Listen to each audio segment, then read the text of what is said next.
September 11, 2001, my husband and I were in the thick of making a decision about relocating our family to Jakarta, Indonesia. We had just returned from a 5-week vacation there and decided that we wanted to immerse ourselves in the culture and spend time on a long-term basis contributing to the people there.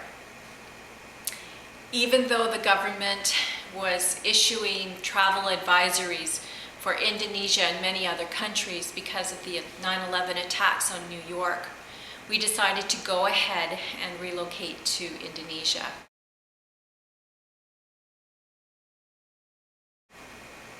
My husband had accepted a position with an international company, and so I was able to help our children to get adjusted to a new culture, and was able to volunteer with some different projects and explore the beautiful sites outside the city limits of Jakarta. After a couple of years, I decided to apply for a teaching position at a primary school nearby.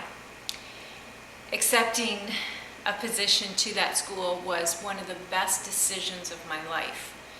It was really life-changing for me, and I spent the next almost 5 years investing in really eager young students. The school was fairly new when I joined. There were actually only about 30 students at the time, and grew to about 190 students during the years that I taught.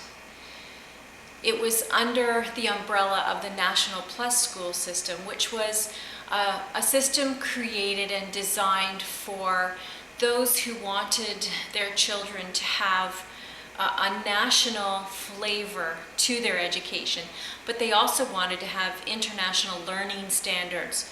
So this system really catered to both of those things. Our school, because it was quite small, really had a close-knit community, a close-knit atmosphere, and our class sizes were maximum 24 students, which really allowed us to get to know our students and to have manageable classes. We were able to do a lot of interesting and fun activities, which made school and learning fun and memorable. I taught religion and English to grades 1 through 6 in the primary school. My favorite classes were grades 5 and 6. I just particularly enjoyed those grades. However, it was really great to be exposed to all age levels within the primary level, within the primary school system. With the exception of Indonesian, art, and French, and a few other courses like that, all of our subjects were taught by foreign teachers. Our national teachers assisted the foreign teachers or taught in their area of specialty if it could be done in the Bahasa Indonesian language. Our national teachers were great. They really helped us as foreign teachers to adjust to the culture and to learn the intricacies of the culture as it related to the learning environment. So we were really, really grateful for our national teachers. Well, there are challenges no matter where you go when you go to a cross-cultural context. And for me, the 3 things that stand out as challenges in my experience are language, traffic, and culture. Any time you go to a different culture and experience another language, you are going to be challenged and frustrated. And that was certainly my experience.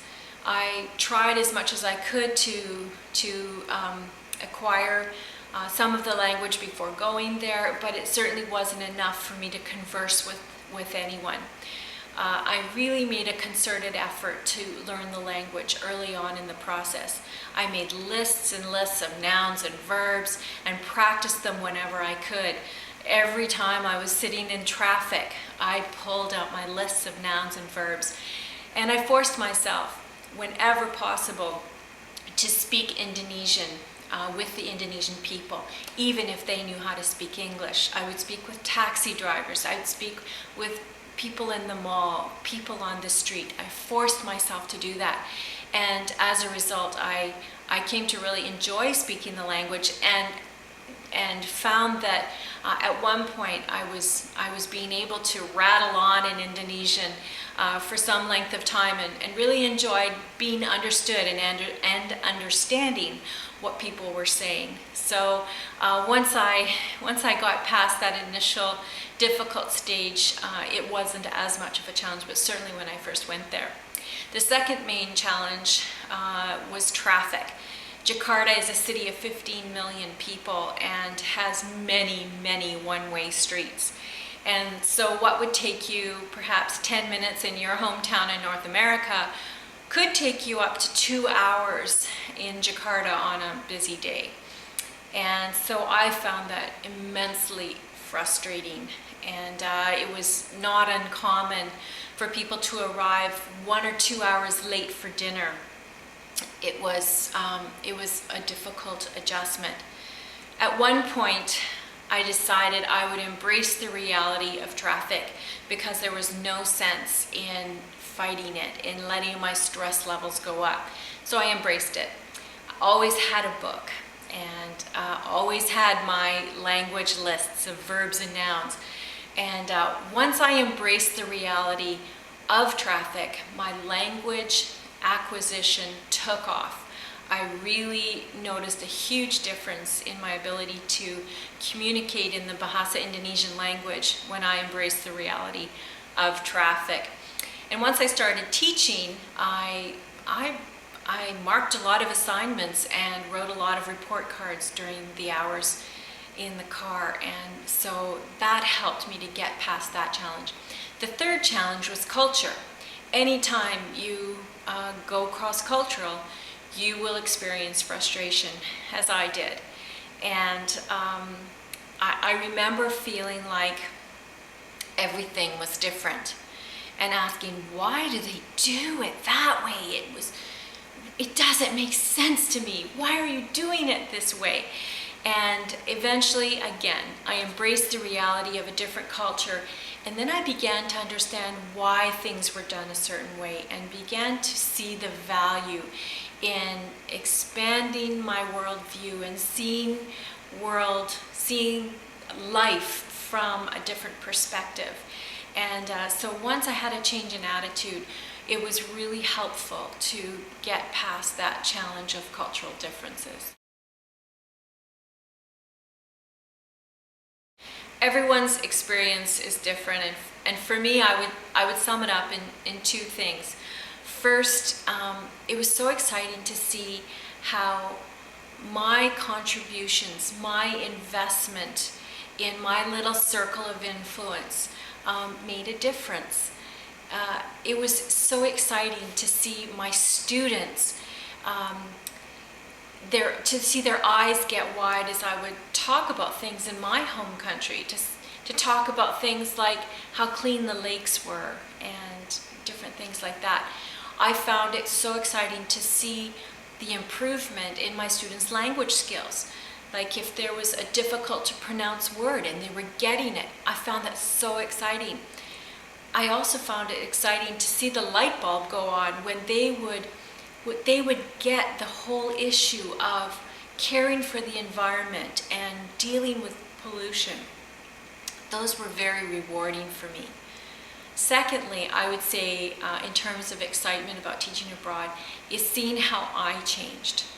I dramatically changed as a person as a result of teaching overseas. I saw need all around me, and to be able to reach out and help orphans or help beggars on the street was life-changing for me. I really became much more aware of my abundance and how much we have here in North America, and became grateful for that. I became grateful that my worldview was expanded and my rigid thinking was stretched. I was grateful for that. And finally, I was really grateful that I learned the value of helping one person at a time. Sometimes the world's need can feel so overwhelming, but to see that we can make a difference one life at a time. There are so many countries that are desperate for English teachers and that realize that in order to keep pace in the global economy, that English is a key factor. I found that Indonesians who were fluent in English had higher paying positions, and that learning and knowing English really allowed people a chance to move up a station in life. I was so amazed by how much effort people took, how much energy was spent in order to become fluent in English. With my TESOL certification, I was able to, along with my teaching, I was able to do private tutoring on the side. And it amazed me how much time, how much energy, how much money parents would spend to ensure that their children were fluent in English. I would say that if teaching abroad piques your interest at all, that you should do your research and follow your heart.